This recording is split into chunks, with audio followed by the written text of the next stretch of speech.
กับบัดมันคิดมาแล้วก็ให้บ่ เฮาถามเป็นยังลูกยันชูบ่แพงบัดเฮาใหญ่จักสิไปอยู่ชายเจ้านี่ก็ค่อยนำแล้วลูกอ่ะ เนาะมันเป็นแต่ค่อยเนาะแม่เนาะ ก็เป็นตาลูกเอ้ยแม่ผู้เลี้ยงนั่งเถือกมันเล่นปลินน้ำกลางบ้านมาแล้วก็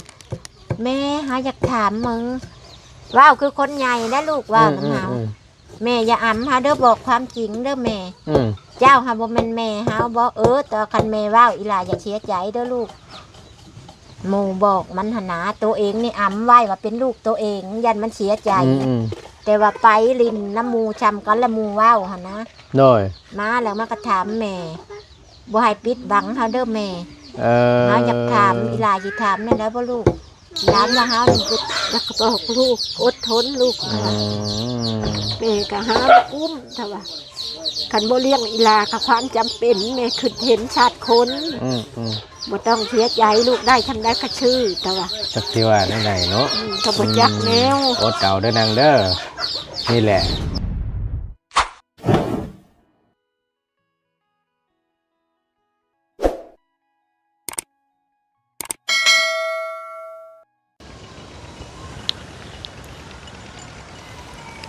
แก่แล้วบ่เฮ้ยพอดีกินบ่ปลากระเต็บนั่นนะโอ้คักแล้วนั่นช่วงนี้แหละยามมันเป็นปู้น้องเรานี่น้อยนกคักกะดีนี่ช่วงมีปลานิ้นมาจักนี่กระป่นนี่กระป้าได้การได้ฮะ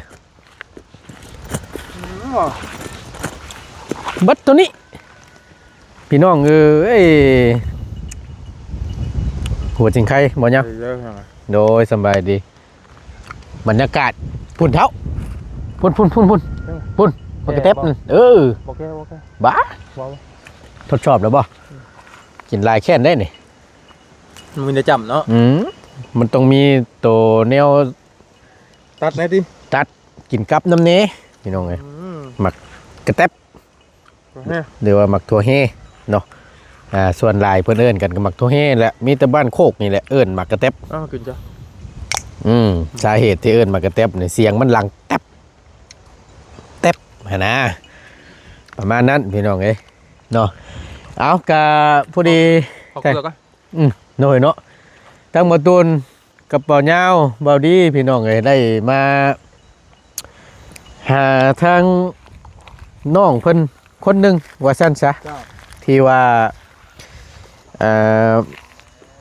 พ่อเพิ่นได้เมียนมาบ่เฮ้ยเคยเห็นแม่บ่แม่ได้ผัวเมียนมาเนาะ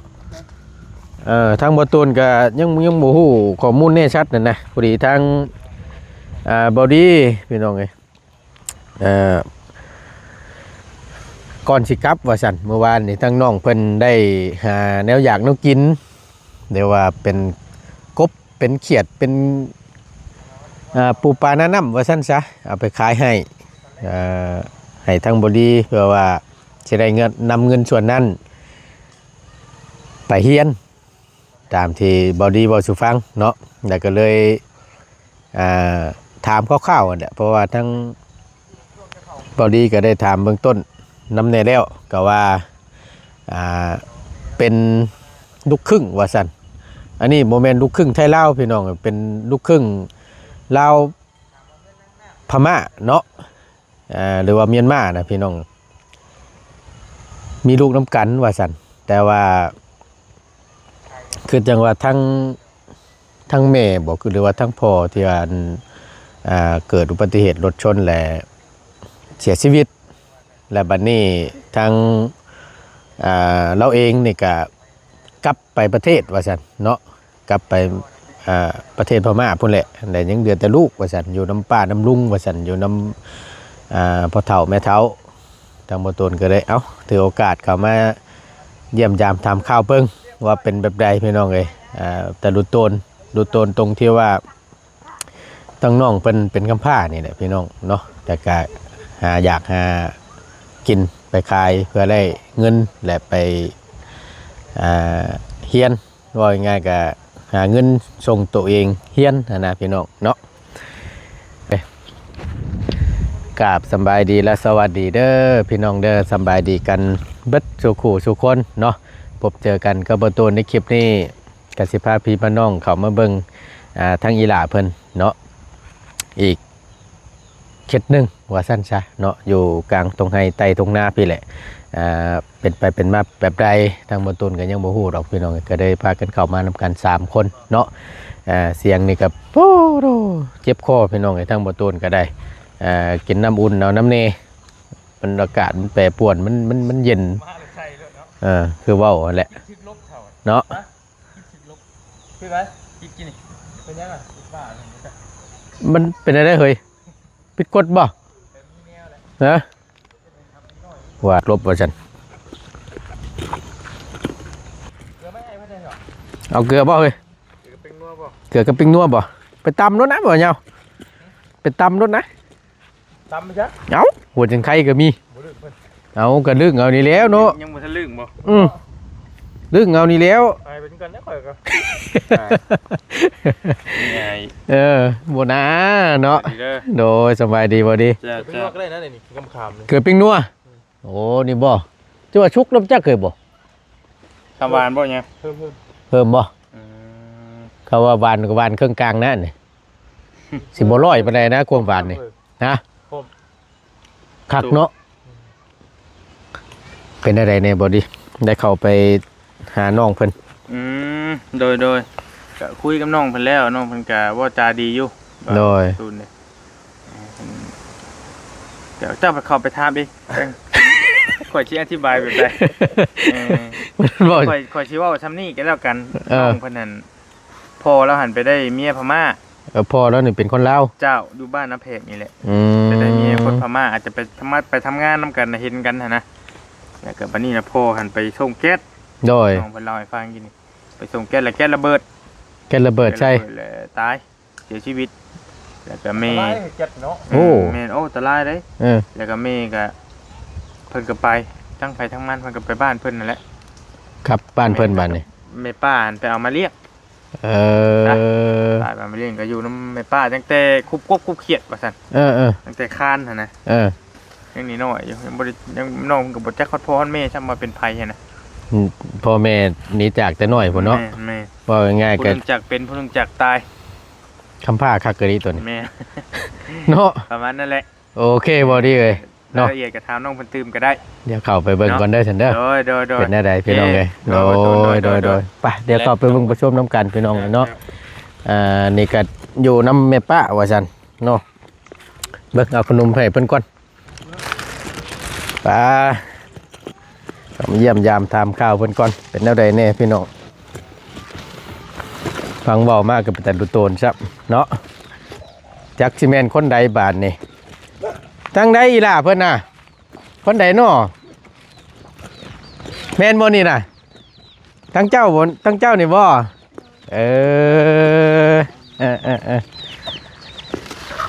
เอาสบายดีนั่งนุบมือนำหนาวบ่สะเงดเอาขออนุญาตนี่ไม่นี่แหละโอเคส่วนแรงๆเนาะอาบน้ำหรือบ่อาบแล้วเจ้าซื้อยังล่ะซื้อน้องน้ำอายุจักปีแล้วนั่ง10 ปีได้เฮียนอยู่บ่ล่ะเฮียนอยู่ป.3 เฮียนอยู่ป.3 เก่งได้1 บวก 1เป็น2 บวก 5เป็น7เก่งปั๊บบัก10รถเดี๋ยวนี้เนาะพากันอยู่ร่วมกันจักคนนี่น่ะบ่ลูกล่ะ4คนอันนี้เป็นเถียงให้เถียงหน้าทั้งป้าทั้งลุงนี่บ่เป็นอ้ายบ่สบายดีเด้อทั้งนั้นเด้อสบายดีจักตอกเฮ็ดหยังอันนั้นน่ะเฮ็ดหยังไม่ค้านบ่โอ้เอาบ้านนี้มิแต่ว่าทั้งระเบาชื่อบ่ตูนเด้อจะได้เข้ามาหาทั้งเจ้านี่ก็ครั้งแรกว่าซั่นซะแล้วบัดนี้ทั้งบ่ตูนสิถามทั้งอีหล่าเพิ่นก่อนเนาะสิพอฮู้อยู่บ่เด้เกี่ยวกับทางพ่อทางแม่นี่พอจักอยู่บ่พอจักอยู่แต่บ่หลาย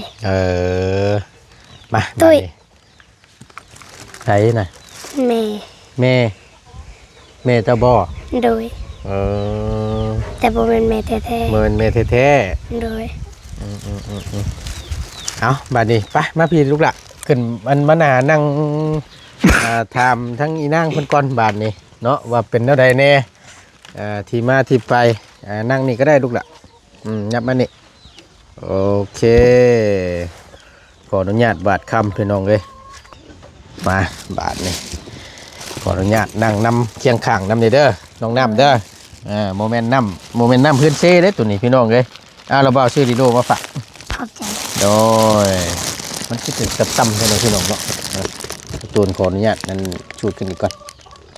โอเคเนาะมาก็ถือว่าเป็นครั้งแรกว่าสั้นชักที่ทั้งบตูนได้เข้ามาหาทั้งน้องเพิ่นตามที่ทั้งบริวารเมื่อกี้นี่ก็คือจังว่าขออนุญาตถามทั้งพ่อกับแม่เจ้านี่แม่นอดีบ่ว่าเป็นแม่เจ้าน่ะเป็นอันคนพม่าหรือว่าเมียนมา แม่น แม่นบ่ โดย พ่อเจ้านี่เป็นคนลาวเนาะ โดย และบัดนี้ทางระเบาสิถามเบิ่งพ่อเจ้าน่ะบ่ได้อยู่แล้วมันบ่นะตอนนี้ โดย เสียแล้ว โดย ทั้งแม่เจ้าได้สรุปละ ฮะ แม่บ่ฮู้ ทั้งแม่น่ะบ่ฮู้ โดย แยกทางกันแล้ว โดย พ่อเจ้านั่นเป็นหยังจังว่าอันนั้นนะไผสารนี่ น้อง น้อง โดย ลูกแม่เองอันนี้ค่ะ บ่ทั้งอันนี้ไผนี่ หลาน บ่อันนั้นนี่ แม่ป้า ป้าจะบ่ โดย พี่นางของพ่อว่าฉันนี้ บ่เอามาจะพอดีแล้วมันด้วยมาหาเฮาเนี่ยมามานั่งเคียงข้างเฮาเนี่ยมาพอดีแล้วเฮาสิได้ถามเบิ่งก่อนว่าเป็นแบบใดทางเจ้านี่เป็นทางอันนี้บ่เป็นทางป้าอีหล่าเพิ่นนี้ เป็นทางป้าเพื่อนลูกกับแบบแม่นี่ก็มาเป็นไพ่นี่ เป็นไพ่แหละ เป็นพี่นาง แบบเอาอ้ายพ่อมันพ่อนี่ก็บ่แม่นว่าอ้ายคิงดอกลูกคนละแม่ โดย หรือแบบพ่อของน้องผู้นี้แหละแม่พ่อของน้องผู้นี้หั่นแหละเป็นน้องแม่พวกผัวคอยนี้พ่อแม่เขาตายแต่เขายังน้อยใหญ่มากเขาไปกรุงเทพแล้วเขาแล้วเอาลูกเอาเมียเอาคนที่ใด ไปพ่อกันไปเฮ็ดงานอยู่ฝั่งไทยนั่น เนาะ เนาะ ไทยพุ่นเอากันได้ลูกออกแต่ไพ่ได้เดือนหนึ่ง นั่งเจ้าลูกล่ะนั่ง นั่ง เจ้า ดีๆลูกนั่งห่ม นั่งลูก เดี๋ยวน่ะไปเหตุงานแหละออกแต่ไพ่เอาเมียแหละออกแต่ไพ่ได้เดือนหนึ่งเลยหัวหน้าพาไปแหละงินอาคอยว่าวหรือว่าตีนโหลดหันระเบิดเล่นอยู่ชั้น3ผู้อยู่กรุงเทพผู้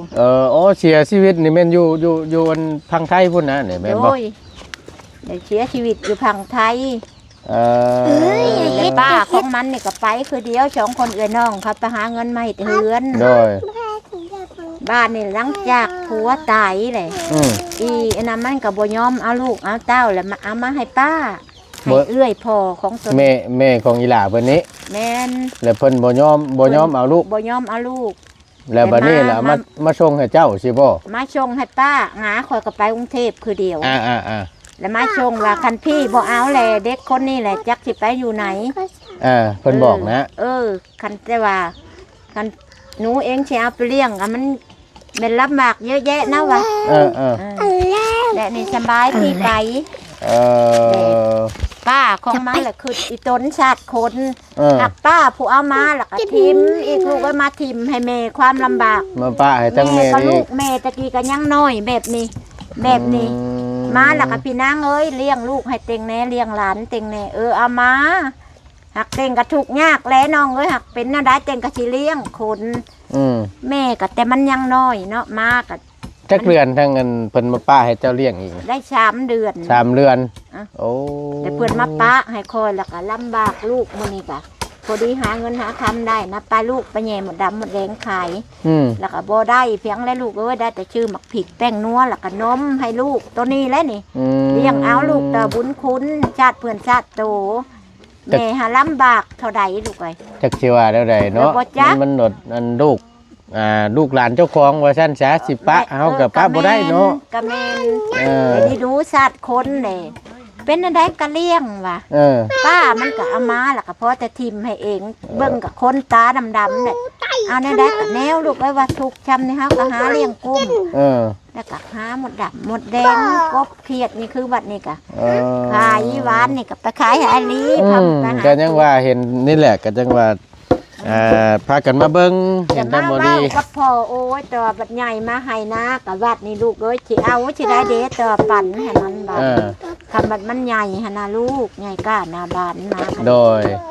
ก็บ่เป็นหยังเนาะก็ใหญ่แล้วก็จังค่อยหาเอาเนาะหลานเนาะ เออตั้งแม่เพิ่นนี่ก็เว่าง่ายๆก็คือจังซี่พี่น้องเอ้ยหลังจากที่ตั้งผัวได้เกิดอุบัติเหตุแก๊สระเบิดแม่นบ่และเสียชีวิตแล้วบัดนี้ล่ะทั้งผู้เป็นแม่นี่ผัดบ่จักความเจ็บว่าซั่นซะสิเลี้ยงต่อผัดยันเลี้ยงบ่รอดยันเลี้ยงบ่คุ้ม โด แล้วก็เลยเอามาไว้ให้ทั้งญาติผัว ญาติทั้งผัวว่าซั่นซะทั้งแม่อีหล่าเพิ่นนี่เป็นคนพม่าแม่นบ่ เป็นคนพม่า เป็นคนเมียนมาเนาะ แม่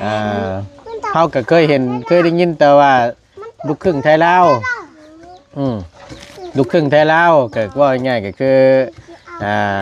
แบบว่าเพิ่นได้ผัวคนไทยบ่หรือว่าได้เมียคนไทยบ่อหยังประมาณนี้นะ แม่น แต่ว่าทั้งอีหล่าเพิ่นนี่แบบว่าทั้งผู้พ่อนี่เป็นคนลาวทั้งแม่นี่เป็นคนพม่าแล้วไปยันไปเจอกันนี่ในระหว่างเฮ็ดงานนะนี่เนาะ โดน แล้วมักฮักกัน และเอากันเนาะ แม่นว่านั่นแหละ จังได้อีหล่าเพิ่นออกมานี่นะออกไปมาบนหล่นบันไดบัดนั้นเนาะพวกผู้พ่อเพิ่นนี่เพิ่นเสียชีวิตเกิดอุบัติเหตุว่าซั่นมาป้าให้ทั้งเจ้าเลี้ยงต่อบัดนี่ ป้าให้ทั้งคอยนี่เลี้ยงโต จนใหญ่ฮอดคุมื้อนี่นะ จนใหญ่เท่าคู่มือนี่ เว้าก่อน บางครั้งกับบัดมันคิดมาแล้วก็ให้ บ่ เอาถามเป็นหยังลูก ยันชูบ่แพงบัดเฮาใหญ่จักสิไปอยู่ชายเจ้านี่ก็ค่อยนำแล้วลูกอ่ะ แล้วก็ ฮะกลับแล้วบ่ดี กับโชคดี โดยสบายดีเมื่อท่าพอดีแล้วฉันเนาะก็ คิดน้ำลูกแล้วก็ให้แม่บ่ป้าลูกแต่ถูกจำได้แม่ก็ถือเป็นลูกชูสิบ่แพงแล้วเนาะแม่บ่แม่นลูก ทางอีหล่านี่ย่านบ่ ย่านแม่นี่ทิมไปอีก บ่นางย่านแบบย่านแบบว่าเจ้าใหญ่ขึ้นมาแหละใหญ่เป็นสาวแหละย่านทั้งป้านี่ย่านบ่ฮักบ่แพง โดย เพราะว่าหนึ่งมาก็บ่แม่นว่าลูกในท้องในไสเนาะ โดย ทางเจ้าน่ะย่านแนวนี้บ่ต้องย่านลูกหลานก็ต้อง ให้ มันกับที่ว่าจังไดเนาะมันเป็นแต่ค่อยเนาะแม่เนาะ ก็เป็นตาลูกเอ้ยแม่ผู้เลี้ยงนักเถื่อค่ะมันแล่นไปลินน้ำกลางบ้านมาแล้วค่ะแม่หาอยากถามมึงว้าวคือคนใหญ่นะลูกว่าน้ำเฮาแม่อย่าอ่ำฮะเด้อบอกความจริงเด้อแม่ เจ้าฮะบ่แม่นแม่เฮาบ่แต่คันแม่ว้าวอีหล่าอย่าเสียใจเด้อลูก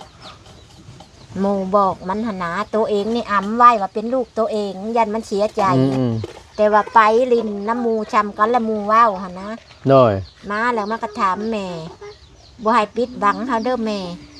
เฮาอยากถามอีหลาสิถามแม่ได้บ่ลูกถามว่าเฮานี่เป็นลูกเจ้าจริงอยู่บ่ลูกคันว่าแม่ว้าวอีหลาบ่เสียใจเด้อบ่แม่นลูกแต่ว่าแม่นี่คันอีหลาจำเอิ้นหั่นป้าหักแม่เลี้ยงอีหลาแต่ยังน้อยแต่ว่าชูสิบ่หักหาแล้วเนาะแม่ว้าวแล้วก็ให้แม่นี่ก็ให้น้ำกันแล้วคือดีดูมันคอย ดูตนทั้งหลาน ค่อยน้ำหลานเนาะ หลานหันน้อยใจบัดใหญ่เลยย่านว่าชุ่มเอื้อยนี่ก็บ่หักบ่แพงพ่อแม่ก็สิบ่หักบ่แพงมันคือไปวัดแล้วจักสิอยู่ใจมันคิดไปแนวนี้ป้าผู้เก็บมาก็คือผู้มือนี่ก็จนบ่เว้าฮอดหลานนี่ บ่ ป้าผู้เอามา อันผู้อันหับเพิ่นมานั่นแหละ ผู้เพิ่นหับเพิ่นมาแต่กรุงเทพนี่ โดย เงินพันกีบจนบ่ให้หลานนี่ได้กินกับน้ำแม่บ่ได้กินกับน้ำแม่ อย่าพันลูกหล่ะอย่าพันลงมาพี่ก็ได้พระเจ้ามา เดี๋ยวมานั่งน้ำ พี่ ให้เห็นมาเอ้ยอันนี้ก็ป้าบ่ได้นะ เป็นยังไง 5 ปีเลย สร้าง กา ว่าย ละ5 ปี ปากก็ยังบ่เป็นอยู่ เออ ยังบ่ออกได้แต่พ่อแม่ แล้วก็บ่จักขอความจักเว้าไปจังลูกแม่เอง บ่ว่า ลู แม่ กหลา ช่างเป็นแท้ ยามมันให้แล้วมันเงาะขะไนผู้เดือไก่ค่ะ เออ แต่ว่ายาวมันเงาะเขา เออบอกขอโทษนำหลายๆเนาะอันเป็นตั้งแต่น้อยพุ่นติ แต่น้อย อื เกิดมาแล้วก็บ่เห็นมันปากบ่เห็นมันหยังได้แต่แม่ป้อ จำนั้น ป้อเด้แม่ป้อเด้ นอกจากหันน่ะแม่นเว้าบ่ได้ ยอกจังหันก็เว้าก็จักมันเว้าไปจังพิยาเจ้าก็บ่เข้าใจนะ บ่เป็นขอบเป็นความชัก มาหนูยังติ้ว เอาขอโทษด้วยแม่เด้อทั้งแม่ชื่อหยังเขาก็ลืมถามเล แม่ ย เลยชื่อมอน ชื่อแม่มอน แม่นลูก จักปีแล้วนะแม่ โยแม่นี่มันบ่จือมันก็จักว่า50ปลายแหละ เอา สิเข้าหั่นแหละลูก แม่มอนเนาะ โด จะว่าง่ายๆกับแม่ทั้งแม่แล้วนี้เนาะก็ที่ว่าเบิ่งแยงทั้งอีหล่าเพิ่นทั้งน้องน้ำนี่เนาะ โดยลูก ทั้งอีหล่านี่หมู่เว้าสุฟังบ่นาง โดย ยามไปเฮียนน่ะหมู่น่ะเว้าสุฟังว่าทั้งป้าเจ้านี่ว่าบ่แม่นแม่บังเกิดเก้าเจ้า โดย มาบัดนี้ทั้งเจ้าน่ะคาใจอยู่ติ โดย แล้วมาถามบัดนี้เนาะทั้งป้าเจ้านี่ถามแล้วทั้งป้านี่ก็บอกเนาะ โดย เป็นจังไดความรู้สึกณตอนนั้นหลังจากที่ฮู้ว่าทั้งป้าเจ้าน่ะบ่แม่นแม่แท้ๆเจ้าน้อยใจอยู่บ่ น้อยใจอยู่ น้อยใจอยู่คิดแล้วเนาะ โดย ย่านแบบใหญ่มาแล้วย่านทั้งป้าทั้งอันเอื้อยทั้งนี่เนี่ยย่านบ่ฮักบ่แพง โดย ถือว่าเป็นความคิดผู้ใหญ่ดีเด้พี่น้องเนาะที่ว่าจังไดอายุซ้ำนี่แหละจักสิว่าแล้วใด เป็นความคิดหัวลังเทือมันก็ล้มน้ำเจ้า แม่อย่าทิมมาเด้อกันเฮาใหญ่กะเฮานี่เฮียนฮอดป .5 ได้กะยาสิลำบากเจ้าหาเงิน ว้าวแนวนี้ได้บ่มีไผบอกได้มาแต่ยามแมลงอ่ะยันลำบากหาเงินชงเฮียนแม่ทุกเจ้าก็บ่มีเอื้อยก็ได้ครอบครัวหมดแล้วเพิ่นสิบ่ให้พอเฮาอ่านได้เขียนเป็นนะฮะสิไปรับจ้างทำเป็นตาได้ เพิ่นว่าอันใด แม่นลูก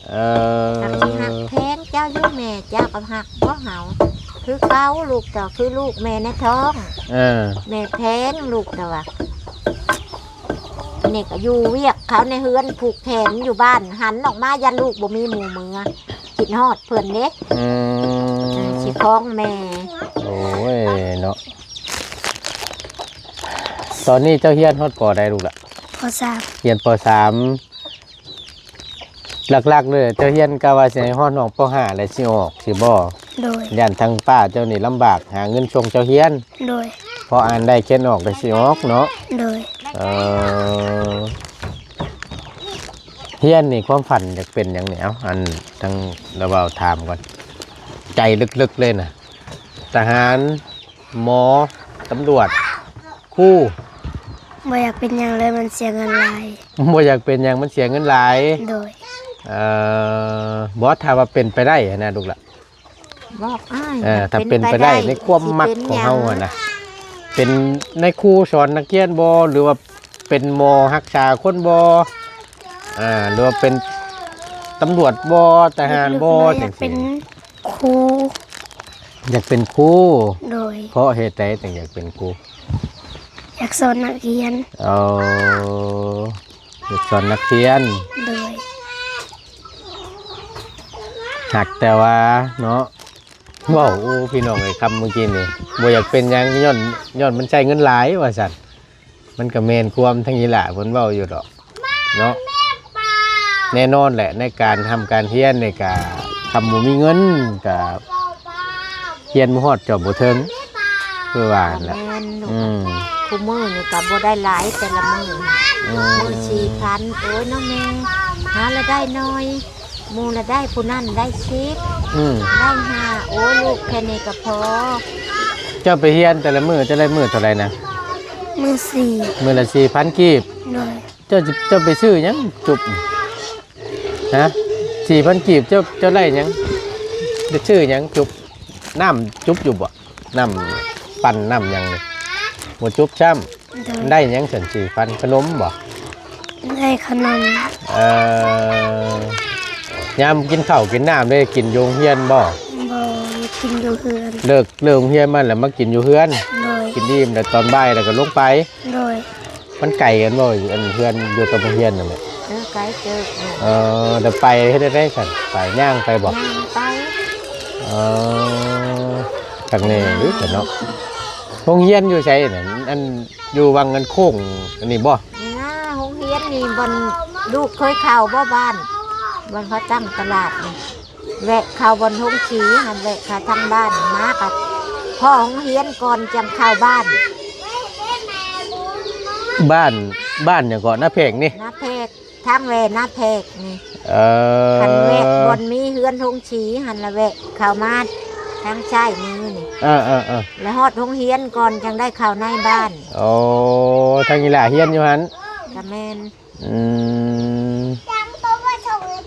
ย่างไปที่นั่ง โดย เพื่อสิฮอดเนาะแต่ละมื้อเนาะไปกลับนึกว่ากินข้าวอยู่ในโรงเรียนเพิ่นบ่ได้มีเลี้ยงบ่ข้าวน้ำซ้ำปลา มันมีเนาะ เฮามากินอยู่เพื่อนเองเนาะ เพิ่นนี่มีแต่นายครูอีกมาขายนี่แม่ผู้คนเว้าวันนี้ฮะตามความจัดชื่อหลังเทื่อพ่อนายครูแม่จนเว้านายครูไปชังต่อบ่คิดว่าพ่อแม่นี่ลำบากหาเงินให้ลูกชิดมาซื้อของนายครูนี่มันลำบากเท่าใดแต่ว่านายครูไปสังตัวสอนลูกศิษย์แน่ย่ามเลิกลินขายขนมบอกขายนู่นขายนี่ให้ดิกน้อยตัวพ่อแม่เขาหาเงินสิได้จำได้มือจักพันโอ้ยมึงอย่าว่าเป็นไรหลังเถื่อโอ้เล่าเป็นได้ความลำบากเจ้านี่ก็ลูกเขาเฮียนนี่เจ้ามาแหละไปหาคุดเฮียนหลังเถื่อได้หลายพอแบ่งได้ก็แบ่งกินแน่แล้วก็แบ่งขายได้เถื่อเช้าเถื่อชิดแล้วก็ไหวพอได้ไหวให้เพื่อนแล้วก็ให้มือชีกโอ้ยน้องแม่หลังเถื่อน้ำตาเองนี่เจนคูมูลว่า ตัวเป็นแม่นี่นะแม่นลูกไอ้ ดูโตนทั้งหลาน ดีตน